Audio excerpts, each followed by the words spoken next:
اتنے فرقے ہیں، اتنی جماعتیں ہیں، اتنے گروہ ہیں، ان میں سے جو اصلی جنتی گروہ ہے، جنتی جماعت ہے، وہ کون سی ہے؟ ہر فرقے والا کہتا ہے ہم جنتی ہیں۔ آج کی نشست میں انشاءاللہ اللہ کے فضل سے ہم یہ سمجھ کے اٹھیں گے جنتی جماعت کس چیز کا نام اور فرقہ واریت کی حقیقت کیا۔ تو بلا تمہید ہم اپنے موضوع کو شروع کرتے ہیں۔ یہ میرے سامنے پارہ نمبر 8 ہے، سورہ انعام ہے، اور آیت نمبر ہے 159۔ اللہ رب العزت نے ارشاد فرمایا ان الذین فرقوا دینہم وکانوا شیعا لست منہم فی شیء۔ اے محبوب، جن لوگوں نے فرقہ واریت پھیلائی، جنہوں نے اپنے دین کو ٹکڑے ٹکڑے کر دیا اور علیحدہ علیحدہ گروہوں میں بٹ گئے، آپ کا ان سے تعلق ہی کوئی نہیں۔ آپ کا ان سے، جس نے دین میں فرقے بنائے اس کا مصطفیٰ سے تعلق ہی کوئی نہیں صلی اللہ علیہ وسلم۔ اتنی بڑی لعنت ہے یہ فرقہ واریت، جو فرقہ واریت کی ہوائیں کو آگ دے، جو ہی فرقہ واریت کے شعلے بھڑکائے اور لوگوں میں جذبات پیدا کرے فرقہ واریت کے لحاظ سے، وہ لاکھ کہے میں نبی کا وفادار ہوں، جب نبی کا خدا کہتا ہے سونیا تیرا اسے تعلق ہی کوئی نہیں، تیرا اس سے تعلق۔ اسی آیت کی تفسیر میں، تفسیر ابن ابی حاتم، حضرت عبداللہ ابن عباس رضی اللہ تعالیٰ عنہ سے روایت ہے، وہ فرماتے ہیں اس آیت میں اللہ نے مسلمانوں کو جماعت کے ساتھ رہنے کا حکم دیا ہے اور انہیں فرقہ واریت سے منع فرمایا ہے، اور یہ بتایا ہے کہ ان سے پہلی قومیں بھی فرقہ واریت کی وجہ سے ہلاک ہوئی۔ پچھلی قومیں بھی، حضور نے تو ایک امت بنائی تھی، حضور نے تو کوئی فرقے نہیں بنائے، ایک امت بنائی تھی۔ اب اس امت کے رستے سے جنہوں نے اپنے رستے الگ کر لیے، جنہوں نے اپنے رستے جدا کر لیے، جنہوں نے قرآن و حدیث سے مخالفت کر کے اپنی دکانداری چمکائی، ان کا نہ دین سے کوئی تعلق ہے، نہ دین والے سے کوئی تعلق ہے، نہ دین کے خدا سے کوئی تعلق ہے۔ اللہ اکبر۔ دوسری آیت مبارکہ اسی فرقہ واریت سے منع فرمانے کے لیے جو مضمون قرآن میں نازل ہوا، پارہ نمبر 4 سورہ آل عمران آیت نمبر 103، آیت نمبر 103، اللہ رب العزت نے ارشاد فرمایا وَاعْتَصِمُوا بِحَبْلِ اللَّهِ جَمِيعًا وَلَا تَفَرَّقُوا۔ اللہ کی رسی کو مضبوطی سے تھام لو اور فرقہ واریت میں نہ پڑو۔ اللہ کی رسی کو مضبوطی سے تھام لو، فرقہ واریت میں ہر فرقے کے مولوی کو یہ آیت زبانی آ رہا ہے، اور ہر مولوی یہی آیت سنا کے اپنی طرف کھینچنا چاہتا ہے۔ اللہ کی رسی کو مضبوطی سے تھامو، فرقہ واریت نہ کرو، فرقہ واریت نہ کرو۔ مولوی صاحب یہ بھی تو بتاؤ نا، اللہ کی رسی کون ہے؟ اللہ کی رسی ہے کیا؟ اس پر سارا زور آ گیا، رسی کو مضبوطی سے پکڑ لو، فرقہ واریت میں نہ پڑنا، رسی کو مضبوطی سے پکڑ لو، فرقہ واریت میں نہ پڑنا، رسی کو مضبوطی۔ بھئی فرقہ واریت سے منع تو بعد میں کیا گیا، پہلے تو رسی کو پکڑنے کا حکم دیا گیا۔ مصطفیٰ کے دامن کو مضبوطی سے تھام لو، کبھی فرقہ واریت میں نہیں جاؤ۔ اب جو حضور کے دامن سے وابستہ ہوگا وہ فرقہ واریت سے بچے گا۔ اور دوسرا معنی اس کا علماء نے یہ بھی لکھا ہے، اللہ کی رسی سے مراد ہے قرآن، کتاب اللہ، قرآن کو مضبوطی سے تھام لو، پھر کبھی گمراہ نہیں ہو۔ اور تیسرا معنی جو علماء نے بیان کیا وہ یہ فرمایا، اللہ کی رسی سے مراد ہے اہل بیت، نبی کی اہل بیت کا دامن مضبوطی سے تھام لو، کبھی گمراہی میں نہیں جاؤ۔ احادیث طیبہ کی طرف چلتے ہیں۔ یہ جامع ترمذی شریف ہے، اس کی جلد نمبر 2 ہے، یہ اوپر 2 لکھا ہوا، جلد نمبر 2، اور یہ میرے سامنے ہے ابواب الایمان ہے، باب ما جاء فی افتراق هذه الامہ۔ یہ وہ باب ہے جو امت کے فرقوں کے بیان میں آیا ہے۔ یہ میں نے نشان پیلے رنگ کا لگایا ہوا، حدیث سب کو نظر آ رہی ہے، یہ نشان نظر آ رہا ہے سب کو؟ ترمذی شریف ابواب الایمان، اور حدیث کا نمبر ہے 2641، 2641۔ اب حدیث مبارکہ سنیے، حضرت سیدنا عبداللہ ابن عمر رضی اللہ تعالیٰ عنہ سے روایت ہے، آپ فرماتے ہیں قال رسول اللہ صلی اللہ علیہ وسلم لَيَأْتِيَنَّ عَلَىٰ أُمَّتِي مَا أَتَىٰ عَلَىٰ بَنِي إِسْرَائِيلَ حَزْوَ النَّعْلِ بِالنَّعْلِ۔ رسول پاک علیہ السلام نے ارشاد فرمایا میری امت پر وہی وقت آئے گا جو بنی اسرائیل پر آیا تھا، ہو بہو ویسا ہی ہوگا، جس طرح بنی اسرائیل کے ساتھ ہوا ویسا ہی میری امت سے ہوگا۔ حضور کیا ہوگا؟ فرمایا حتی ان کان منہم من اتا امہ علانیۃ لکان فی امتی من یصنع ذلک۔ فرمایا بنی اسرائیل میں بھی یہ لعنت موجود تھی، ان میں سے کچھ لوگ اپنی سگی ماؤں سے زنا کرتے تھے سرے عام، میری امت میں بھی لوگ کریں گے۔ ہوئے نہیں؟ یہ 2-3 سال پہلے اخباروں کی جو خبریں اور نیٹ پہ میڈیا کا زمانہ ہے، ہر خبر فوراً شائع ہو جاتی ہے۔ لوگ باپ اپنی بیٹی سے زنا نہیں کر رہے، بیٹے اپنی ماؤں سے زنا نہیں کر رہے، تو بنی اسرائیل پر جیسی حالت ہوئی ویسی ہو بہو اس امت میں ہوگی۔ اگلا جملہ ارشاد فرمایا وَإِنَّ بَنِي إِسْرَائِيلَ تَفَرَّقَتْ عَلَى سِنَتَيْنِ وَسَبْعِينَ مِلَّةً۔ فرمایا بنی اسرائیل کے 72 فرقے بنے تھے۔ کتنے؟ 70 اور 2 72 فرقے بنے تھے۔ وَتَفْتَرِقُ أُمَّتِي عَلَى 73 مِلَّةً، میری امت کے 73 فرقے بنے تھے۔ کتنے؟ لفظ یہ ہے میری امت کے 73 فرقے۔ کیا؟ دہرائیں میرے ساتھ، میری، اس کا مطلب ہے جو حضور کی امت میں ہے اس کا تعلق 73 فرقوں میں سے کسی ایک کے ساتھ ضرور ہے، کیونکہ حضور کہتے ہیں میری امت کے 73 فرقے بنے، میری امت کے 73 فرقے۔ اس کا مطلب ہے جو حضور کی امت میں ہے اس کا تعلق کسی نہ کسی فرقے سے تو ہے نا۔ اب جو بندہ کہ میرا کوئی فرقہ ہی نہیں ہے، اس کا مطلب ہے وہ رسول کا امتی کوئی نہیں۔ یہ اپنی دکانداری چمکاتے ہیں جو کہتے ہیں میرا کوئی فرقہ نہیں، میں صرف مسلمان ہوں، اللہ نے ہمارا نام مسلمان رکھا۔ اللہ کے بندے جب سرکار فرما رہے ہیں 73 فرقے ہونے ہیں تو کہتا ہے میرا فرقہ ہی کوئی نہیں، اس کا مطلب ہے تو رسول کا امتی کوئی نہیں، کیونکہ حضور فرماتے ہیں میری امت میں 73 فرقے لازمی ہیں، مست ہیں۔ اچھا 73 فرقے ہوں گے، کلہم فی النار الا ملۃ واحدہ۔ فرمایا 73 فرقوں میں سے سارے جہنم میں جائیں گے، صرف ایک جماعت ہے جسے اللہ جنت عطا فرمائے گا۔ 73 میں سے 72 جہنمی ہیں، صرف ایک، بولیے صرف ایک، 72 جہنمی، صرف ایک جنت۔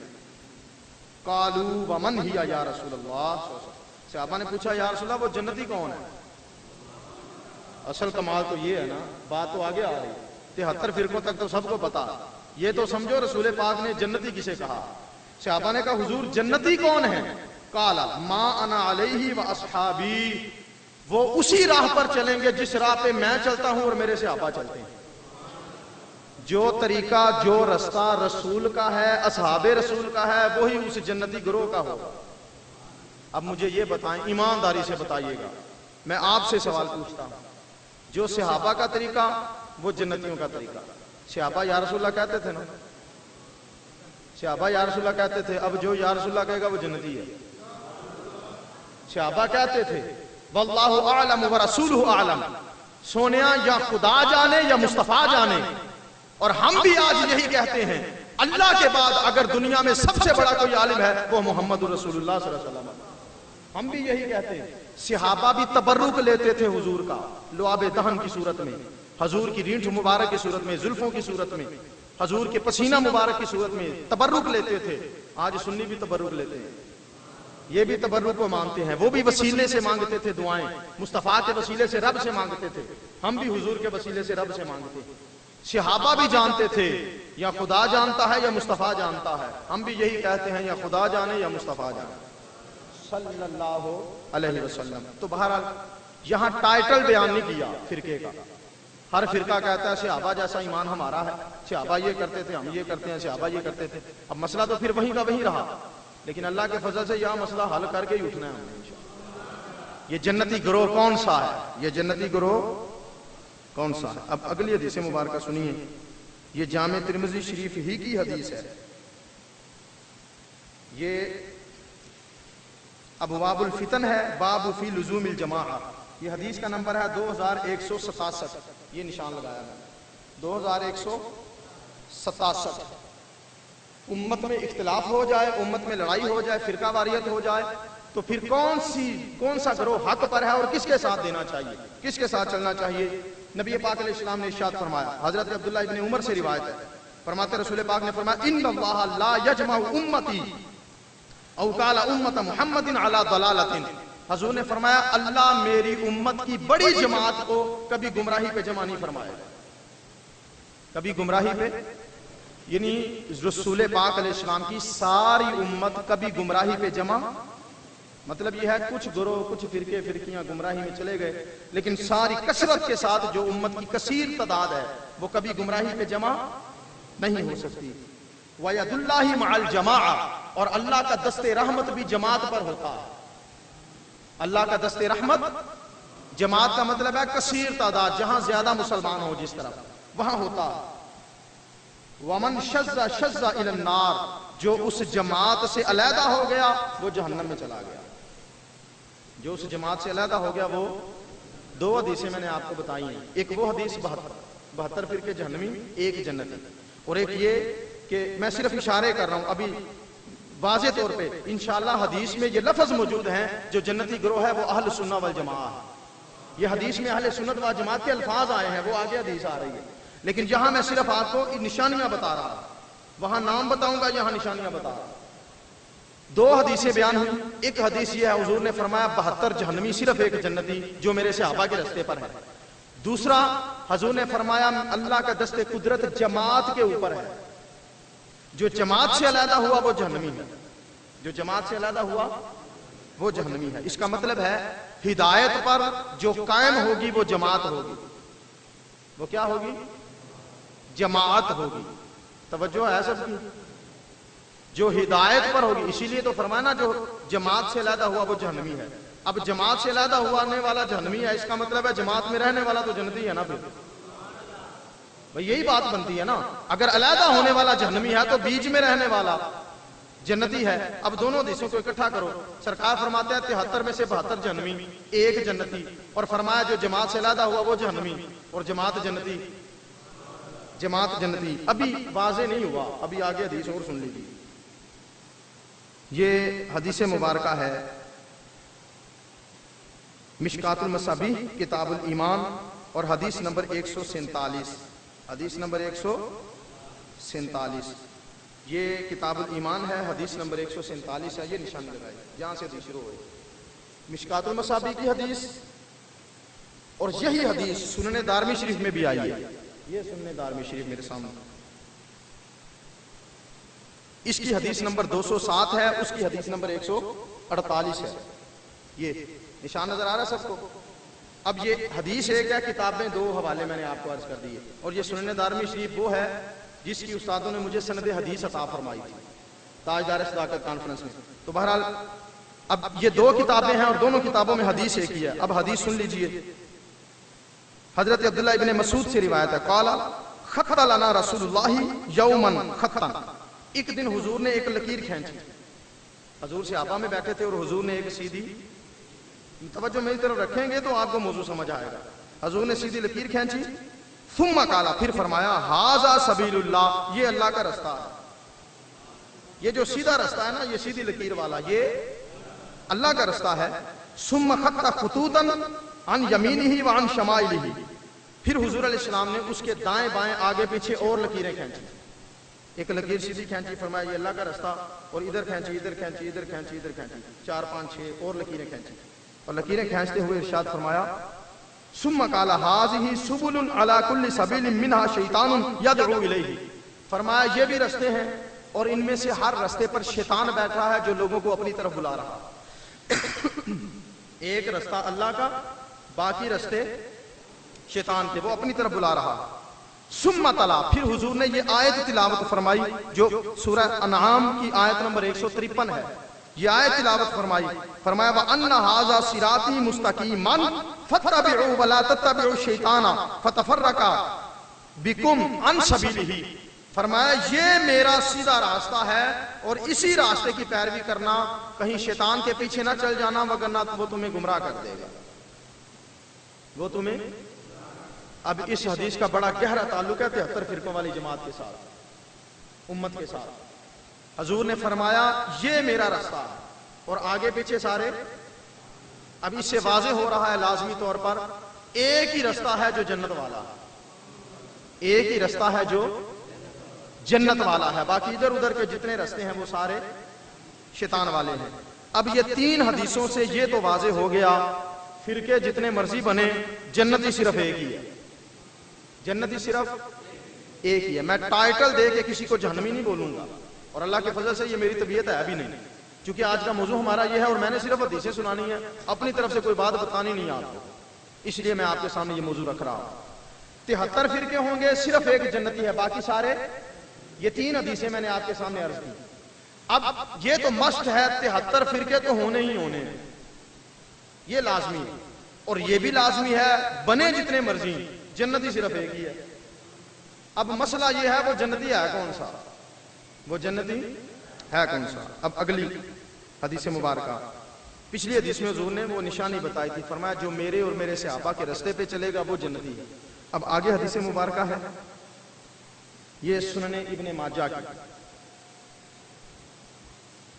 یہ سنن ابن ماجہ شریف، یہ سیاستہ کی کتاب ہے حدیثوں کی، اور بڑی معتبر کتاب ہے۔ تمام مکاتب فکر اللہ کے فضل سے جتنی نشستیں ہوتی ہیں ان میں یا میں قرآن سناتا ہوں جو سارے فرقے مانتے ہیں، یا میں وہ حدیثیں سناتا ہوں جو سارے فرقے مانتے ہیں۔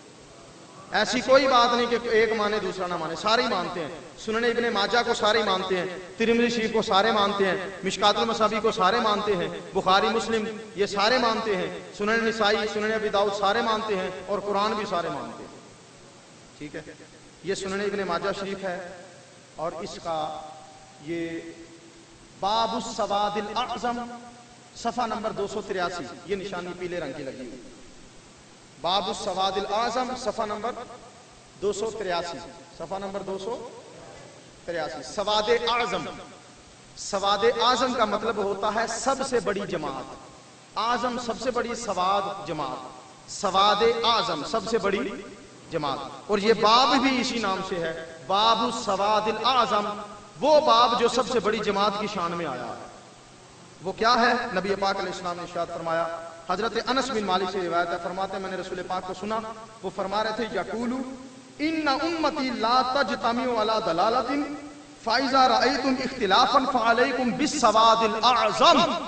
رسول پاک علیہ السلام نے ارشاد فرمایا میری امت کبھی گمراہی پہ جمع، ساری امت کبھی گمراہی پہ جمع نہیں ہوگی، فاذا رأیتم جب تم دیکھو اختلافا، اختلاف، لڑائی جھگڑا، فرقہ واریت، جب تم میری امت میں یہ چیزیں دیکھو نا، فعلیکم بالسواد الاعظم، تو مصطفیٰ کی نصیحت سن لو، جو سب سے بڑی جماعت ہے اس کے دامن سے وابستہ ہو جاؤ، جو سب سے بڑی جماعت ہے اس کے ساتھ ہو جاؤ، اس کے۔ اب کتنی حدیثیں ہو گئیں؟ 5۔ کتنی حدیثیں ہو گئیں؟ 5۔ حدیث میں آیا 73 فرقے ہیں، ایک جنتی ہے۔ حدیث میں آیا وہ ایک جنتی وہ ہے جو صحابہ کے رستے پہ ہے۔ حدیث میں آیا میری امت گمراہی پہ جمع نہیں ہوگی، اور میری امت کبھی گمراہی پہ، اور اللہ کا دست قدرت جماعت پہ ہے۔ اس کا مطلب ہے جو جماعت سے علیحدہ ہوا وہ جہنمی، تو جماعت والے جنتی 73 میں سے ایک جنتی، وہ صحابہ کے رستے والے، اور صحابہ کے رستے والے وہی جماعت والے، اور وہ جماعت کتنی بڑی ہے؟ حضور نے فرمایا اگر فرقہ واریت، اختلاف، لڑائی جھگڑا دیکھو میری امت میں، جو سب سے بڑی جماعت ہے اس کے ساتھ ہی بن جاؤ۔ ابھی یہ 5 حدیثیں میں نے آپ کو سنائی ہیں اور 2 آیتیں سنائی ہیں، یہاں صرف اشارے بتائے ہیں، نام نہیں بتایا، ٹائٹل نہیں بتایا۔ حدیث میں ٹائٹل بھی موجود ہے، وہ میں آگے عرض کرتا ہوں۔ اگلی حدیث مبارکہ سنیے، یہ بھی سنن ابن ماجہ کی حدیث ہے، اور یہ صفحہ نمبر ہے 287، اور باب افتراق الامم، امت کے فرقوں کے بیان میں یہ باب ہے، یہ نشانی لگائی ہوئی ہے پیلے رنگ، امت کے فرقوں کے بارے میں یہ باب ہے، اور صفحہ نمبر 287۔ نبی پاک علیہ الصلوۃ والسلام نے ارشاد فرمایا افترقت الیہود علی 71 فرقۃ، حضور نے فرمایا یہودی 71 فرقوں میں تقسیم ہو گئے تھے، فواحدۃ فی الجنہ، ان میں سے صرف ایک جنتی تھا، و70 فی النار، 70 جہنمی تھے، وافترقت النصارى علی 72 فرقۃ ف71 فی النار وواحدۃ فی الجنہ۔ حضور نے فرمایا یہودی 71 فرقوں میں تھے، 70 جہنمی، ایک جنتی۔ نصارانی جو عیسائی تھے یہ 72 فرقوں میں، 71 جہنمی، ایک جنتی۔ اور حضور نے فرمایا والذی نفس محمد بیدہ لتفترقن امتی علی سن الوالد علی 73 فرقتن فواحدتن فی الجنت و سنتان و سبعون فی النار. حضور نے فرمایا اس رب کی قسم جس کے قبضہ قدرت میں محمد کی جان ہے، میری امت کے 73 فرقے ہوں گے جن میں سے 72 جہنم میں جائیں گے، صرف ایک جنت میں جائے گا. صرف بھائی میں نہ فرقہ واریت پھیلا رہا ہوں نہ میں کوئی ایسا ہوا دے رہا ہوں، میں آپ کو صرف حدیث پڑھ کے سنا رہا ہوں. حدیث سنانے پہ تو پابندی کوئی نہیں، اور حدیث لکھی بھی سامنے ہو اور حوالہ بھی سامنے موجود ہو، سنانے پہ پابندی تو کوئی نہیں. یہ فرقہ واریت تو نہیں کر رہا میں، یہ تو حدیث سنا رہا ہوں سادہ سی. آپ اپنی طرف سے تو بات ہی کوئی نہیں سنائی. حضور نے فرمایا 73 فرقے ہیں، 72 جہنمی، صرف ایک جنتی. قیل یا رسول اللہ صلی اللہ علیہ وسلم من ہوں؟ صحابہ نے پوچھا یا رسول اللہ وہ جنتی کون سا ہے؟ قال الجماعہ. حضور نے فرمایا وہ جو جماعت والے ہیں نا وہی جنتی. جو جماعت والے ہیں، بولیے جو جماعت والے ہیں وہی جنتی. اس کا مطلب ہے جو جنتی گروہ ہے اس کا ٹائٹل جماعت ہے، کیونکہ ٹائٹل حضور نے بیان فرمایا الجماعہ، وہ جماعت والے ہیں، وہ کثرت والے ہیں، وہ کثیر تعداد والے ہیں. اچھا اب اگلی حدیث مبارکہ سن لیجیے. ان حدیثوں سے یہ تو واضح ہو گیا جو جنتی جماعت ہے وہ کثیر تعداد میں ہے. باقی فرقے جتنے بھی ہیں وہ چھوٹے چھوٹے ہیں، تھوڑے تھوڑے لوگ ہیں. فرقوں میں لوگ تھوڑے تھوڑے ہیں، جماعت میں لوگ زیادہ ہیں. جماعت میں لوگ زیادہ ہیں. اب ان ساری حدیثوں کو سامنے رکھ کے پریشانی وہیں کی وہیں رہی. لوگ پھر بھی یہی پوچھتے ہیں جنت میں کون جائے گا، جنتی گروہ کون ہے، فرقے اتنے بن گئے، حق پر کون ہے؟ تو اس کی نشاندہی حدیث میں حضور نے بتائی، میں آپ کو سنا چکا ہوں. نبی پاک علیہ السلام نے ارشاد فرمایا جب میری امت میں تم اختلاف کو دیکھو، جب تم میری امت میں لڑائی جھگڑا دیکھو، فرقہ واریت دیکھو، تو فعلیکم بالسواد الاعظم، جو سب سے بڑی جماعت ہے اس کی سنگت اختیار کر لو، جنت میں جانے کی گارنٹی محمد مصطفیٰ عطا فرما صلی اللہ علیہ وسلم. اس کا مطلب ہے سارے گمراہ ہیں، جو سب سے بڑی جماعت ہے جس پر اللہ کا دست قدرت ہے وہ جنتی ہے. وہ کیا ہے؟ جنتی ہے. اللہ اکبر. اب یہاں یہ یاد رکھیے اس اختلاف سے مراد کیا ہے؟ امت میں لڑائی جھگڑا اختلاف، اس سے مراد یہ ہے کہ دین میں، اصول میں اور بنیادوں میں اختلاف آ جائے. باقی رہا مسئلوں میں اختلاف، جس طرح مالکی، شافعی، حنبلی، حنفی، ان کا اختلاف ہے. یہ اختلاف اصولی نہیں، فروعی ہے. یعنی یہ دین کی بنیاد میں اختلاف نہیں، یہ دین کے مسائل میں اختلاف ہے. یہ اختلاف تو صحابہ میں بھی تھا، یہ تو تابعین میں بھی تھا. حنبلی رفع دین سے نماز پڑھتے ہیں، حنفی رفع دین کے بغیر پڑھتے ہیں. یہاں کفر اسلام کا مسئلہ نہیں ہے، یہ دین کے فروعی مسائل ہیں. ہاں اگر بنیاد میں اختلاف آ جائے، ایک بندہ کہتا ہے حضور کو دیوار کے پیچھے کا علم نہیں، یہ بنیادی اختلاف ہے، اس سے بندہ گمراہ ہوتا ہے. ایک بندہ کہتا ہے محمد مر کے مٹی میں مل گئے معاذ اللہ، یہ بنیادی اختلاف ہے، اس سے بندہ گمراہ ہوتا ہے، اس سے امت گمراہی میں جاتی ہے. جو اللہ اور رسول کے معاملے میں اختلاف کر بیٹھے، یہ اس اختلاف سے وہ مراد ہے جب اختلاف آ جائے تو بڑی جماعت کے ساتھ ہو جائے. ہاں فروعی اختلاف ہو تو وہ علیحدہ ہے، اس میں حق باطل کا مسئلہ نہیں ہے. اس کو یوں سمجھ لیجیے، سادہ مثال، موٹی بات کرتا ہوں. آدم علیہ السلام سے لے کے حضور علیہ السلام تک سارے نبی سچے نبی ہیں، ہم سب کو مانتے ہیں. لیکن جو شریعت کے مسائل حضرت یوسف علیہ السلام کے زمانے میں تھے، حضور کی شریعت ان سے اختلاف کرتی ہے. حضرت یوسف کے زمانے میں اللہ کے سوا تعظیم کے لیے غیر اللہ کو سجدہ جائز تھا، حضرت یوسف کے بھائیوں نے کیا. حضرت آدم علیہ السلام کو فرشتوں نے کیا، وہ جائز تھا. ان کی شریعت اور تھی، حضور کی شریعت اور ہے. یہاں سجدہ جائز نہیں، اللہ کے سوا کسی کو تعظیم کے لیے بھی سجدہ جائز نہیں، وہ بھی حرام ہے، حضور نے منع فرمایا. لیکن سب سچے ہیں، کیوں؟ کیونکہ سب نبیوں کا عقیدہ ایک ہی ہے. اللہ کی توحید کے بارے میں، اپنی نبوت اور رسالت کے بارے میں عقیدہ ایک ہے، عمل مختلف ہے، لہذا ہیں سارے سچے. اسی طرح شافعی، مالکی، حنبلی، حنفی، ان سب کے مسئلے علیحدہ علیحدہ ہیں، عقیدہ سب کا ایک ہی ہے. عقیدہ قادری، چشتی، سہروردی، نقشبندی، عقیدہ سب کا، اشعری، ماتریدی، عقیدہ سب کا ایک ہے. لیکن عملوں میں اختلاف ہے. عمل میں اختلاف یہ اللہ کی رحمت ہوتی ہے. کنز المال کی حدیث حضور نے فرمایا میری امت کا فروعی اختلاف اللہ کی رحمت ہے. میری امت کا فروعی اختلاف اللہ کی رحمت ہے. اصولی اختلاف سے بچنا ہے اور فرقہ واریت سے دور رہنا. اگلی حدیث مبارکہ سنیے، بلکہ یہ پہلے میں ایک آیت مبارکہ آپ کو سنا لوں، اس کے بعد تاکہ آپ کو آسانی ہو جائے حدیث سمجھنے میں. یہ آیت مبارکہ ہے، پارہ نمبر 12 ہے، سورہ ہود ہے، آیت نمبر 118. پارہ نمبر 12، سورہ ہود آیت نمبر 118 اللہ رب العزت نے ارشاد فرمایا، یہ یہاں سے شروع ہو رہی ہے، پارہ نمبر 12 سورہ ہود آیت نمبر 118 اللہ رب العزت نے ارشاد فرمایا، وَلَوْ شَاءَ رَبُّكَ لَجَعَلَ النَّاسَ أُمَّةً وَاحِدَةً وَلَا يَزَالُونَ مُخْتَلِفِينَ۔ فرمایا محبوب اگر آپ کا رب چاہتا تو ساری انسانیت ایک امت بن جاتی۔ اگر اللہ چاہتا کہ فرقے نہ ہوں، صرف ایک امت ہو، تو ساری امت ایک ہی امت ہوتی، لیکن یہ اللہ بھی چاہتا ہے کہ فرقے ہوں۔ میں غلط ترجمہ تو نہیں کر رہا، اپنی طرف سے بات تو نہیں کر رہا، کیونکہ قرآن کے لفظوں میں آیا وَلَوْ شَاءَ رَبُّكَ، اگر اللہ چاہتا تو ساری دنیا ایک ہی امت رہتی، لیکن یہ تو اللہ نے چاہا ہی نہیں ہے۔ اللہ تو چاہتا ہے فرقے ہوں۔ کیوں؟ تسی منو پوچھو کیوں چاہتا ہے؟ بھائی اس لیے چاہتا ہے، اس نے جہنم بھی تو بنائی ہے، جہنم بھی تو بنائی ہے، اور اس کا وعدہ ہے وہ جنت بھی بھرے گا، جہنم بھی بھرے گا۔ اگر ساری امت ایک ہی امت ہوتی اور سارے جنتی ہوتے، سارے مسلمان ہوتے، جہنم کون جاتا؟ تو یہ اس کا وعدہ تھا، وہ جہنم میں بھیجے گا۔ مولا کس کو؟ فرمایا یزید کو اور یزیدیوں کو، اور جنت میں بھیجوں گا حسین کو اور حسین کے نوکروں کو۔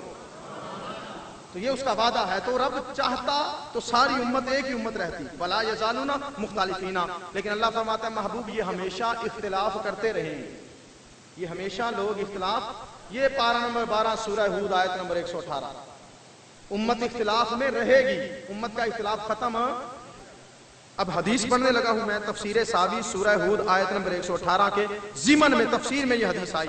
حضور نے فرمایا یہودی 71 فرقوں میں تقسیم ہو گئے تھے، اور ان قریب تم 73 فرقوں میں تقسیم ہو جاؤ گے، ان میں سے 72 فرقے جہنم میں جائیں گے، صرف ایک جنت میں جائے گا۔ اور صحابہ نے پوچھا حضور وہ جنتی فرقہ کون سا ہے؟ فرمایا وہ جو جنت میں جانے والا فرقہ ہے اس کا نام اہل سنت والجماعت ہے۔ یہ تو حل ہو گیا نا بھائی، یہ تو آپ کی سمجھ میں آ گیا، 72 فرقے ہوں گے جہنمی، ایک ہوگا جنتی، یہ بھی سمجھ میں آ گیا۔ جماعت پر اللہ کا دست رحمت ہوتا ہے، اور جہاں جماعت ہوگی اس کے ساتھ لازم اپنے آپ کو دامن سے وابستہ رکھنا، یہ لازمی ہے۔ اور یہ بھی حدیث میں آ گیا جماعت والے جنتی ہیں، یہ بھی حدیث میں آ گیا اہل سنت و جماعت والے جنتی ہیں۔ اب مسئلہ یہ ہے ہر بندہ اپنے آپ کو اہل سنت و جماعت کہے تو ہم کس کی مانیں؟ اب آئیے ایک حدیث آخری بیان کر کے بات ختم کروں گا، اور اس پہ واضح ہو جائے گا انشاءاللہ اہل سنت و جماعت 20 بندے بھی اپنے آپ کو کہیں، لیکن جو جنتی اہل سنت و جماعت ہے اس کا مطلب یہ حدیث میں حضور نے بیان فرما دیا۔ یہ حدیث مبارکہ ہے مشکات المصابیح، یہ حدیث مبارکہ ہے مشکات المصابیح، اور یہ اس کا حدیث نمبر ہے 136۔ یہ اس میں نشان نہیں میں لگا سکا، یہ 136 نمبر حدیث ہے کتاب الایمان کی، مشکات المصابیح حدیث نمبر 100۔ اور مزے کی بات یہ ہے یہ جو کتاب مشکات المصابیح چھپی ہے یہ سعودی عرب سے چھپی ہے، اور میں نے مدینہ شریف سے خریدی تھی۔ کتابیں میں نے تو نہیں بنائی گھر بیٹھ کے، حدیثیں میں نے تو نہیں لکھی، یہ جتنی کتابیں آپ کو بتا رہا ہوں یہ ساری دیوبند مکتبہ فکر سے چھپی ہوئی ہیں۔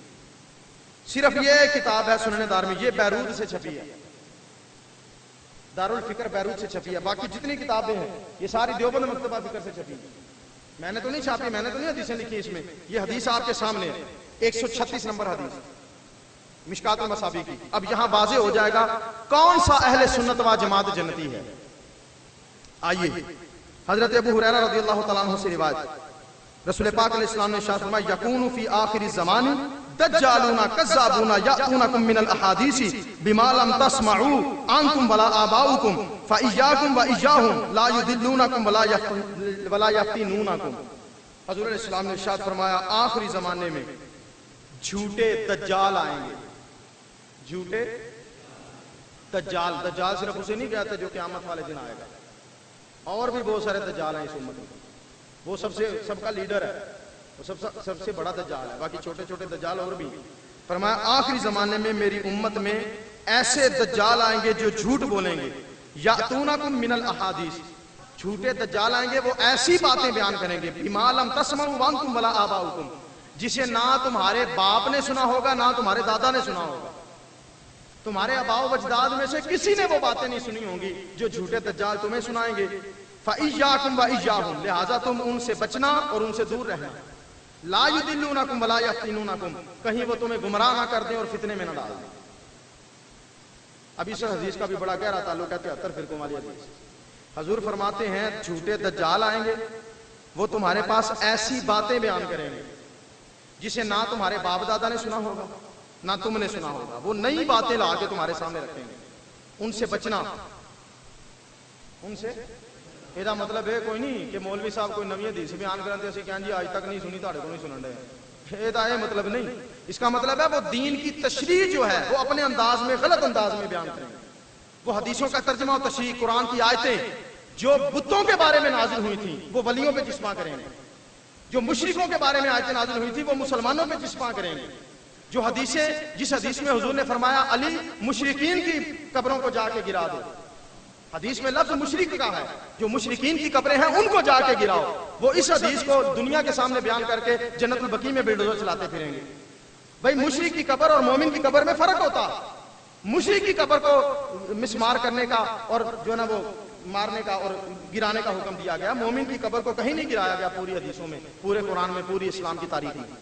وہ مشرکوں کے بارے میں جو حدیثیں ہیں وہ مومنوں پر چشمہ کر رہے ہیں. بتوں کے بارے میں، یہ بتوں کے بارے میں اللہ نے فرمایا وہ ایک مکھی نہیں بنا سکتے. مجھے ایک مولوی صاحب کہتے ہیں جی تو تم اللہ کے سوا جن کو پکارتے ہو وہ تو ایک مکھی نہیں بنا سکتے، یہ قرآن کی آیت ہے. میں نے کہا حضرت جی یہ بتوں کے بارے میں اللہ نے فرمایا، بت ایک مکھی نہیں بنا سکتے. اگر نبیوں کی بات ہو تو عیسیٰ تو پورا پرندہ بنا دیتے تھے، عیسیٰ تو پورا مردہ زندہ کر دیتے تھے. تو کہتا ہے کہ وہ ایک مکھی نہیں بنا سکتے. مکھی چھوٹی ہوتی ہے کہ پرندہ چھوٹا ہوتا؟ وہ جو مکھی بنانے کا حکم ہے وہ بتوں کے بارے میں اللہ نے بیان فرمایا. ولیوں کی شان ہی نرالی ہوتی ہے، ولیوں کے انداز ہی اور ہوتے ہیں. اپنوں میں اور غیروں میں فرق ہوتا ہے، اپنوں اور غیروں میں فرق ہوتا ہے. اب یہ جو حدیث میں نے آپ کے سامنے بیان کی، پوری توجہ، پورے لیکچر کا نچوڑ بیان کر رہا ہوں، اس سے انشاءاللہ ساری باتیں واضح ہو جائیں گی. حضور نے فرمایا ایسی باتیں بیان کریں گے جسے نہ تمہارے باپ دادا نے سنا ہوگا نہ 1400 سال سے امت نے سنا ہوگا. وہ نئی باتیں بیان کریں گے، ان سے بچنا. اب یہ تو واضح ہو گیا اہل سنت و جماعت جو مرضی کہے اپنے آپ کو. اگر حضور فرماتے ہیں اہل سنت و جماعت کہنے والا بھی ایسی باتیں کرے نا جو کسی نے نہ سنی ہو تو اس سے بھی بچ کے رہنا. وہ جھوٹا اہل سنت و جماعت ہے، وہ نقلی اہل سنت و جماعت ہے. سمجھ آ رہی ہے؟ توجہ آ رہی؟ اب یہ میرے سامنے تقویۃ الایمان کتاب ہے. اب میں آپ کو وہ باتیں بتانے لگا ہوں جو 1400 سال سے کسی نے نہیں سنی تھی، ان مولویوں نے کتابوں میں بیان کی. یہ تقویۃ الایمان ہے شاہ اسماعیل دہلوی کی، شاہ اسماعیل دہلوی، تقویۃ الایمان، دیوبند مکتبہ فکر کی کتاب. اور میں ایک جملہ بولوں ہضم کر جاؤ گے؟ کر جاؤ گے ہضم؟ اللہ کی قسم بہت ساری علم کی باتیں ایسی ہیں جو ہم لوگ اپنے پیٹ میں لے کے دفن ہو جائیں گے، آپ تک پہنچائیں گے ہی نہیں. اس کی وجہ یہ ہے کہ امت کی لڑائیوں کا بھی بڑا خطرہ ہوتا ہے. ہمیں اس ممبر کا پورا احتیاط ہوتی ہے، ہم نے کون سا جملہ امت کے سامنے بیان کرنا ہے، کون سا نہیں کرنا. حضرت ابو ہریرہ خود فرمایا کرتے تھے لوگوں 2 طرح کے علم سرکار نے مجھے بتائے ہیں، ایک میں نے تمہیں بتا دیا، دوسرا اتنا خطرناک ہے اگر میں تمہیں بتاؤں تو تم میرا سر تن سے جدا کر. ہے وہ بھی علم جو سرکار نے دیا ہے، یہ بھی علم جو سرکار نے دیا، لیکن تم ہر علم کو ہضم نہیں. اس لیے میں بولنے لگا ہوں. میں جملہ بولوں ہضم کر جاؤ گے سارے؟ توجہ ہے سب کی. یہ جو شاہ اسماعیل دہلوی مولوی ہے نا، اس کو اہل حدیث بھی اپنا امام مانتے ہیں، دیوبند بھی اپنا امام مانتے ہیں. یہ جملہ اسے ذرا ہضم رکھنا. اہل حدیث بھی اپنا امام مانتے ہیں اور دیوبند بھی اپنا. شاہ اسماعیل دہلوی، اس کی کتاب ہے تقویۃ الایمان، یہ میرے ہاتھ میں. کتابیں اور بھی بہت ساری، تحذیر الناس، صراط المستقیم، بہت ساری میرے گھر میں موجود ہیں، لیکن میں صرف نمونے کے طور پہ صرف ایک کتاب لے کے آیا ہوں تاکہ اس سے ہی پتہ چل جائے کہ کون سے لوگ ہیں جو ایسی ایسی باتیں بیان کرتے ہیں جسے 1400 سال سے امت نے سنا ہی نہیں تھا. اب یہ اپنے آپ کو جتنا مرضی اہل سنت و جماعت کہیں، لیکن جب سرکار نے فرمایا ان سے بچ کے رہنا، ان سے دور رہنا. اب کون سی باتیں ہیں جو آج تک امت نے نہیں سنی تھی اور انہوں نے سنائی ہیں؟ یہ صفحہ نمبر 101 ہے، یہ میں نے نشانیاں ساری لگائی ہوئی ہیں شروع میں. یہاں انہوں نے امت کو یہ عقیدہ بتایا ہے کہ نبی مر کے مٹی میں مل گئے، نبی مر کے مٹی میں. یہ میرے سامنے نشانی لگی ہوئی، نبی مر کے. آپ بتائیں کسی مومن کا ایمان گوارا کرتا یہ بات کہنے؟ نبی مر کے مٹی میں مل گئے. میں نے وہ جو لیکچر پچھلا تھا تو زندہ ہے واللہ کا موضوع کا، اس میں حدیث بیان کی تھی دکھا کے آپ کو. سرکار نے فرمایا انبیاء اپنی قبروں میں زندہ ہوتے ہیں، اللہ نے زمین پہ حرام کر دیا وہ نبی کے جسم کو کھا نہیں سکتی. انبیاء قبروں میں زندہ ہوتے ہیں، اللہ انہیں رزق بھی عطا فرماتا. نبی کہتا ہے میں زندہ ہوتا ہوں، یہ مولوی کہتا ہے نبی مر کے مٹی میں مل گیا. اب یہ وہ بات ہے جو 1400 سال سے نہ صحابہ نے سنی تھی، نہ تابعین نے سنی تھی، نہ تبع تابعین نے سنی تھی، نہ ائمہ نے، فقہا نے، محدثین نے، مجتہدین نے، نہ ہمارے باپ دادا نے، نہ ہمارے واڈ وڈیروں نے کبھی سنی تھی۔ اب ایک بات، یہ صرف ایک مثال میں قسم خدا کی ممبر کی قسم اٹھا کے کہہ رہا ہوں، مسجد میں نمونے کے طور پہ صرف ایک کتاب لایا ہوں، لیکن یہ بھی کتاب ساری پڑھ کے نہیں سناؤں گا۔ اس میں بھی اتنی خطرناک لفظ لکھے ہوئے ہیں کہ میری زبان جو ہے نا وہ بولنے سے پہلے گونگی ہو جائے، جس طرح کے الفاظ لکھے ہیں سرکار کے بارے میں۔ یہ صرف نمونے کے طور پہ آپ کو چند مثالیں دینے لگا ہوں تاکہ تھوڑا سا آپ کو واضح ہو جائے یہ لوگ کس کھیت کی مولی۔ ہٹلر نے یہودیوں کو قتل کرنا شروع کیا تھا نا، یہ تاریخ کی بات ہے، اس نے چند یہودی جان بوجھ کے زندہ چھوڑ دیے، یہ جو اسرائیل ملک والے ہیں ان کو چھوڑ دیا۔ کسی نے پوچھا تو نے ساروں کو کیوں نہیں مارا؟ اس نے کہا میں ساروں کو مار دیتا نا تو لوگ کہتے کہ یہ ظالم تھا، اس نے یہودیوں کو ختم کر دیا۔ چند ایک یہودیوں کو صرف اس لیے چھوڑا ہے تاکہ دنیا کو پتہ چل جائے یہودی تھے کیسے جن کو میں نے مارا، یہ خطرناک کتنے ہیں، دنیا کو پتہ چل جائے۔ اب یہ ساری کتاب میں آپ کو نہیں سناؤں گا، صرف 3 سے 4 مثالیں دوں گا، صرف یہ بتانے کے لیے آپ کو سمجھ آ جائے یہ مولوی خطرناک کتنا۔ نبی مر کے مٹی میں مل گئے، یہ آپ کے سامنے اس نے لکھا۔ دوسری بات ہے صفحہ نمبر 71 پہ، صفحہ نمبر، یہ بھائی میں نے کتاب گھر میں بیٹھ کے نہیں لکھی، یہ نشان میں نے لگایا، یہ نشان، اس میں مولوی صاحب نے لکھا ہے جس کا نام محمد یا علی ہے وہ کسی چیز کا مختار نہیں، اسے کوئی اختیار نہیں۔ جس کا نام محمد یا علی ہے اسے کسی چیز کا، جس کا نام، یعنی محمد نام نہ لینی چیڑے، علی نام نہ لینی چیڑے، یہ نہیں کہا کہ اللہ کے سوا کسی کے پاس کوئی اختیار نہیں، وہ نام لے کے بتا رہے ہیں جو محمد ہے وہ کسی چیز کا مختار نہیں۔ صاحب لاؤ کسی پرانے زمانے کے کافروں کا عقیدہ سنو، کافر نے آ کے کہا تھا اے محمد صلی اللہ علیہ وسلم اگر تو نبی ہے، یہ کہتے ہیں تو جادوگر ہے، آپ کہتے ہو میں نبی ہوں، جو جادوگر ہوتا ہے اس کا جادو صرف زمین پہ چلتا ہے، آسمان پہ نہیں چلتا، اگر آپ نبی ہو تو چاند کے ٹکڑے کر کے دکھاؤ۔ نہیں کیے میرے نبی نے، نہیں کیے، صرف اشارہ کیا، چاند کے ٹوٹے کر کے دکھائے، اور صرف ٹوٹے نہیں کیے، ٹوٹے کر کے قدموں میں بلایا چاند کو، قدموں میں آیا اور پھر اس کے بعد فرمایا اب جا، واپس جا کے ویسا ہی جڑ جا جیسا پہلے تھا۔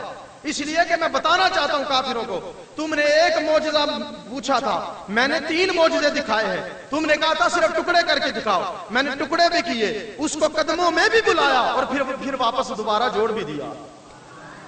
یہ اختیار ہے میرے نبی کا، یہ اختیار ہے میرے نبی کا۔ مولوی کہتا ہے نبی کر کچھ نہیں سکتا، میں کہتا ہوں میرا نبی نگاہ اٹھائے تو قبلہ بدل جایا کرتا، حضور نے نماز کی حالت میں نگاہ اٹھائی قبلہ بدل گیا۔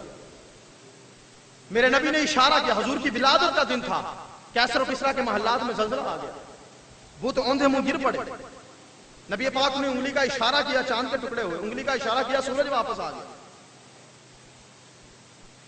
بھائی میں بار بار عرض کر رہا ہوں میرے دے فتوے نہ لایا جے، میں آپ کو یہ کتاب میں نے نہیں لکھی، نہ ہی میں نے چھاپی، یہ مولویوں نے لکھی، مولویوں نے چھاپی، میں صرف دکھا رہا ہوں، میری غلطی صرف اتنی ہے میں آئینہ دکھا رہا ہوں۔ وہ کیا کسی نے کہا تھا آئینہ جو ان کو دکھایا تو برا مان گئے، اب برا کوئی مانے تو مانے، ہم نے تو آئینہ دکھانا، حق بیان کرنا۔ اب سنیے،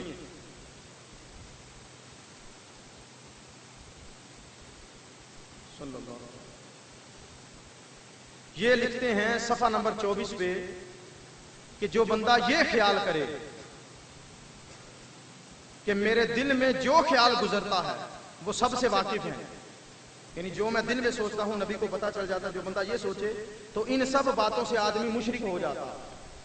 یہ الگ ہے، نشانی لگی، جو بندہ یہ سوچے کہ جو میں دل میں سوچتا ہوں نبی کو پتہ چل جاتا ہے وہ بندہ مشرک ہو جاتا ہے، وہ بندہ جو میں دل میں سوچتا ہوں یہ ان کو پتہ چل جاتا ہے وہ بندہ مشرک ہو جاتا ہے۔ مجھے یہ بتائیں وہ جو حبیب یمنی آیا تھا 27واں پارہ سورہ قمر کی پہلی آیت اقتربت الساعۃ وانشق القمر، اس کی تفسیر میں تفسیر نعیمی میں لکھا وہ حبیب بن یمنی آیا تھا، اس نے 2 معجزے مانگے تھے، اس نے کہا کہ چاند کے ٹوٹے کرو اور دوسری بات میرے دل میں ہے، بتاؤں گا نہیں، آپ بتاؤ، میرے دل میں ہے، وہ کام ہو جائے تو کلمہ پڑھ لوں گا۔ حضور نے فرمایا تیرے دل کی جو بات ہے وہ سن، جب تو گھر سے نکلا تھا تو تیرے دل کی تمنا تھی، یہ تفسیروں میں واقعہ لکھا، حدیث میں موجود ہے، تیرے دل میں ایک تمنا تھی کہ میں مکے جا رہا ہوں، میرے گھر میں بچی ہے جو آنکھوں سے اندھی ہے، کانوں سے بہری ہے، زبان سے گونگی ہے، پاؤں سے لنگڑی ہے، چہرہ اس کا دیکھا نہیں جاتا، اگر وہ نبی ہوئے تو ان سے دعا کرواؤں گا، مجھے میری بچی کو شفا مل جائے گی۔ فرمایا جا، میں نے دعا بھی کی، کوئی نہیں، زبان سے مصطفیٰ کے لفظ نکلا، تیری بچی کو اللہ نے شفا عطا فرما بھی دی۔ محمد دل کے حال نہیں جانتا، جس کا نام محمد یا علی ہو وہ کر کچھ نہیں سکتا۔ جو محمد جو کہے کہ میرے دل کی بات کا نبی کو پتہ چل جاتا ہے وہ مشرک ہو جاتا۔ حضرت حذیفہ بن یمان رضی اللہ تعالیٰ عنہ صحابی رسول ہے، ترمذی شریف کی حدیث ہے، فرماتے میں گھر سے اماں جی سے بہانہ بنایا، میں نے کہا اماں جی رات اندھیری ہے، نبی کی یاد تڑپا رہی ہے، میں جانا چاہتا ہوں۔ ماں نے کہا دشمن لوگ ہیں، پتھریلا علاقہ ہے، خطرناک رستے ہیں، نہ جا۔ کہتے ہیں میں نے اماں جی کو لالچ دیا۔ کیا لالچ دیا؟ میں نے کہا اماں جی مجھے جانے دو، میں وعدہ کرتا ہوں نبی سے اپنی بخشش کی بھی دعا کرواؤں گا، آپ کی بخشش کی بھی دعا کرواؤں گا۔ جب ماں نے یہ جملہ سنا، ماں نے کہا جا بچے دوڑ کے جا۔ صحابی فرماتے ہیں گیا، مغرب کی نماز حضور کے پیچھے پڑھی، حضور نماز کے بعد کھڑے ہوئے تو نفل شروع کر دیے، عشاء تک پڑھتے رہے، عشاء کی نماز پڑھی، پھر حضور نفل پڑھتے رہے۔ پھر جب کافی رات گزر گئی تو حضور نے پیچھے دیکھا ہی نہیں، آگے کو چل پڑے۔ میں پیچھے پیچھے چلا، جب گلی کی نکر سے موڑ اس طرح مڑنے لگے نا، میرے قدموں کی آہٹ دیکھی سنی۔ حضور نے ابھی حضور کو کسی نے بتایا نہیں تھا، حضور نے دیکھا نہیں تھا پیچھے کون ہے، صرف قدموں کی آہٹ سن کے حضور نے فرمایا کون ہے؟ حذیفہ ہے۔ یار قسم کی بات ہے، ہم 3 بھائی ہیں، جب میں گھر جا کے دروازے پہ دستک دیتا ہوں نا، اللہ کی قسم میری اماں جی کو اندر بیٹھے پتا چل جاتا ہے کہ حافظ صاحب آ گئے ہیں۔ جب میرا چھوٹا بھائی جا کے دستک دیتا ہے، اماں جی کو پتا چل جاتا ہے اب چھوٹا بیٹا آ گیا۔ اماں کو بتایا کسی نے نہیں، صرف وہ جو ماں کی ممتا کا رشتہ ہے نا، ماں کو یہ بھی پتا ہے میرا کون سا بچہ کیسے دروازے پہ دستک دیتا۔ تو نبی کا رشتہ تو ماں سے بھی کئی درجے زیادہ گڑا ہے امتی کے ساتھ۔ جس طرح ماں کو پتا ہے کون سا بچہ کیسے دستک دیتا ہے، اس طرح میرے نبی کو بھی پتا ہے کون سا امتی کیسے چلتا پھرتا۔ یہی وجہ تھی جب معراج کی رات عرش سے واپس آئے تو میرے نبی نے بلال سے پوچھا تھا، بلال تو کون سا نیک عمل کرتا ہے؟ تو مدینے کی گلیوں میں چل رہا تھا، تیری آہٹ محمد جنت میں اپنے آگے آگے سن رہا تھا۔ یہ کون مولوی جم پڑے ہیں جو کہتے ہیں نبی کو پتہ ہی کوئی نہیں ہے، نبی کو دل کے حال کا پتہ نہیں چلتا، نبی کے دل کا حال کا پتہ نہیں چلتا۔ ہمارا تو عقیدہ یہ ہے، کہاں ہے عرش معلیٰ حضور جانتے ہیں، کہاں ہے عرش معلیٰ حضور جانتے ہیں، ہمیں تو یہ بھی پتا۔ اللہ اکبر، ہم ایسے عقیدے سے اللہ کی پناہ چاہتے ہیں۔ اب اگلی بات سنیے، یہ صفحہ نمبر 31 میں ہے، صفحہ نمبر 31 میں یہ نشان لگایا ہوا ہے صفحہ نمبر 31 پہ۔ وہ کہتے ہیں کہ بادشاہ کا تاج ایک چمار کے سر پہ رکھ دیجئے، چوڑا چمار جسے کہتے ہیں، بادشاہ کا تاج اس کے سر پہ رکھ دیجئے، اس سے بڑی بے انصافی کیا ہوگی؟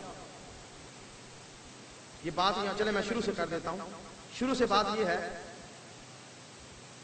کہ جس نے اللہ کا حق اس کی مخلوق کو دیا، اس نے بڑے سے بڑے کا حق لے کر ذلیل سے ذلیل کو دے دیا۔ لفظوں پہ غور کرنا، یہ لفظ آپ کی سمجھ سے باہر ہے، لیکن یہ جو علماء ہیں نا ہمارے سروں کا تاج، یہ ان کی مہربانی ہے، انہوں نے سارے عقیدے واضح کر کے ہمیں بتائے۔ وہ کہتے ہیں بڑے سے بڑے کا حق لے کے ذلیل سے ذلیل کو دے دیا، اگر اللہ کا حق بندے کو دیا۔ مجھے یہ بتائیں مردے زندہ کرنا کس کا حق ہے؟ اللہ نے دیا نہیں عیسیٰ علیہ السلام کو۔ اندھوں کو آنکھیں دینا کس کا حق ہے؟ اللہ نے دیا نہیں عیسیٰ علیہ السلام کو۔ ہاں اللہ اپنی عطا سے جسے چاہے جو چاہے شان عطا فرما۔ اب اگلی بات سنیے، اور یہ یقین جان لینا چاہیے کہ ہر مخلوق بڑی ہو یا چھوٹی، لفظوں پہ غور کرنا، ہر مخلوق بڑی ہو یا چھوٹی، وہ اللہ کی شان کے آگے چمار سے بھی زیادہ ذلیل ہے۔ ہر مخلوق بڑی ہو یا چھوٹی، اللہ کی مخلوق کے آگے، اللہ کے آگے چمار سے، چوڑوں سے بھی زیادہ ذلیل ہے۔ بڑی اللہ کی مخلوق بڑی ہو یا چھوٹی، بڑی مخلوق کون سی ہے؟ اللہ کی نبی ہیں، ولی ہیں، غوث ہیں، کتب ابدال ہیں، ساری مخلوق کو ایک ہی چکی میں پیس دیا۔ یہ ظلم کیا اور کہا نبی ہو چاہے کافر ہو، چاہے مومن ہو، چاہے منافق ہو، چاہے عاشق ہو، اپنا ہو بیگانہ ہو، ولی ہو، غوث ہو، کتب ابدال ہو، جتنی بھی مخلوق ہے اللہ کی، وہ اللہ کے سامنے چوڑوں سے زیادہ ذلیل ہے۔ اللہ تو قرآن میں فرماتا ہے وَلَقَدْ كَرَّمْنَا بَنِي آدم، پچھلا جمعے کا موضوع میرا یہ تھا، وَلَقَدْ كَرَّمْنَا بَنِي آدم، اللہ فرماتا ہے ہم نے آدم کے بیٹوں کو بڑی عزت عطا فرمائی، آدم کے بیٹوں کو عزت عطا فرمائی۔ اللہ رب العزت نے محبوب کو کہا اِنَّا أَعْطَيْنَاكَ الْكَوْثَرَ، حضور نے عرض کی مولا تو نے ابراہیم کو خلیل اللہ بنایا، تو نے موسیٰ کو کلیم اللہ بنایا، مجھے کیا بنایا؟ اللہ نے فرمایا سنا تجھے میں نے حبیب اللہ بنایا۔ یہ عزتیں ہیں کہ ذلالت ہے؟ معاذ اللہ۔ مولوی کہتا ہے چوڑے سے زیادہ ذلیل ہے نبی، معاذ اللہ، استغفر اللہ، چمار سے زیادہ ذلیل ہے۔ اللہ کہتا ہے سنا تجھے عزتیں بڑی عطا فرمائی۔ اللہ نے کہا ورفعنا لک ذکرک، ہم نے آپ کا ذکر بلند کر دیا۔ حضور نے پوچھا کیسے؟ کہا اذا ذکرت ذکرت معی واذا ذکرت ذکرت معی، سونے جہاں میرا ذکر آئے گا وہاں تیرا بھی ذکر آئے گا۔ یہ چمار ایسے ہوتے ہیں، یہ ذلالت ایسی ہوتی ہے معاذ اللہ، یہ تو عزتوں کے تاج اللہ نے عطا فرمایا اپنے محبوب۔ اللہ اکبر۔ اب صرف ایک بات اور کر کے بات ختم۔ اب مثالیں اور بھی یہ سارے ہائیڈنگ میں نے دی ہوئی ہے، جو گستاخیاں اور جو الفاظ یہاں لکھے ہوئے ہیں کتاب میں صرف ایک بات اور سنا دیتا ہوں آپ کو۔ صفحہ نمبر 55 پہ، صفحہ نمبر 55 پہ یہ نشان لگا ہوا، وہ کہتے ہیں اللہ اگر چاہے تو ایک حکم کن سے کروڑوں نبی اور ولی اور جن اور فرشتے جبرائیل اور خود محمد عربی کے برابر پیدا کر سکتا۔ اللہ چاہے تو کن کہہ کے کروڑوں محمد پیدا کر سکتا، کروڑوں۔ اللہ چاہے تو کن کہہ کے کروڑوں۔ میرا ایک سوال ہے، اللہ نے تو آدم کو کن سے پیدا نہیں کیا، جتنی مخلوق ہے سب کو کن سے بنایا، لیکن آدم کو اپنے دستے قدرت سے بنایا۔ انسان کو اللہ نے کن کہہ کے نہیں بنایا، یاد رکھیے گا۔ اللہ نے شیطان سے یہی پوچھا تھا وما منعک ان تسجد لما خلقت بیدی، تو نے اسے سجدہ کیوں نہیں کیا جسے میں نے اپنے ہاتھوں سے بنایا، اپنے دستے مبارک سے بنایا، دستے رحمت سے بنایا۔ تو ساری مخلوق کو اللہ نے کن کہہ کے بنایا۔ آدم کو اللہ نے دستے قدرت سے بنایا اور محمد کو اللہ نے پوچھ پوچھ کے بنایا صلی اللہ علیہ وسلم۔ اس نے تو ایک محمد کن سے نہیں بنایا، مولوی کہتا ہے کروڑوں محمد کن سے بنا سکتا ہے، اور ہمارا عقیدہ یہ مولویوں کا عقیدہ ہے جو کہتے ہیں کہ کن سے اللہ کروڑوں محمد بنا سکتا ہے۔ ہمارا عاشقوں کا عقیدہ یہ ہے حسینہ جمیلہ دا منہ موڑ دیتا، محمد بنا کے قلم توڑ دیتا۔ اب مصطفیٰ کے سوا نہ خدا کے سوا کوئی خدا ہے، نہ مصطفیٰ کے سوا کوئی مصطفیٰ صلی اللہ علیہ وسلم۔ وہ خالق ہونے میں وحدہ لا شریک ہے، یہ محبوب ہونے میں وحدہ لا شریک ہے، وہ اللہ ہونے میں وحدہ لا شریک ہے، وہ معبود ہونے میں وحدہ لا شریک ہے، یہ محبوب ہونے میں رسول ہونے میں وحدہ لا شریک ہے۔ لہٰذا یہ ساری حدیثیں اور آیتیں، ان سے واضح ہو گیا کہ 73 فرقوں میں سے ایک جنتی وہی فرقہ ہے جس کا عقیدہ قرآن کے مطابق ہے، حضور کے فرمان کے مطابق ہے، اور وہ ایسی کوئی بات نہیں کرتا جو 1400 سال سے امت میں سے کسی نے نہیں سنی۔ وہ اپنی طرف سے حدیثیں بیان کر کر کے بنا بنا کے نہیں سناتا، اپنی طرف سے قرآن کی تفسیریں نہیں سناتا۔ لہٰذا یہ جو حق میں نے سمجھا قرآن اور حدیثوں سے پڑھ کے، وہ میں نے آپ کے سامنے کھلے دل سے رکھ دیا۔ اب جس کے جی میں آئے وہی پائے روشنی، ہم نے تو دل جلا کے سر عام رکھ دیا۔ لہٰذا اب میرا نہ تو کسی پر کوئی نکتہ چینی کرنے کا ارادہ تھا، نہ کسی پر انگلی اٹھانے کا ارادہ تھا۔ وہ ہمارے بزرگ فرمایا کرتے تھے کسی کو چھیڑو نہ، اپنا کام چھوڑو نہ۔ میں نے آج کسی کو نہیں چھیڑا، صرف اپنے حق کی بات جو میں سمجھا ہوں اپنی ناقص علم کے مطابق وہ میں نے آپ کے سامنے رکھ دی ہے۔ اگر میں غلط ہوں تو اللہ مجھے معاف کرے، اگر میں نے حق بیان کیا ہے تو اللہ کی توفیق سے کیا ہے۔ اللہ مجھے اور آپ سب کو سمجھ کے عمل کرنے اور دوسروں تک پہنچانے کی توفیق عطا فرمائے۔ آمین۔ وما علینا الا البلاغ المبین۔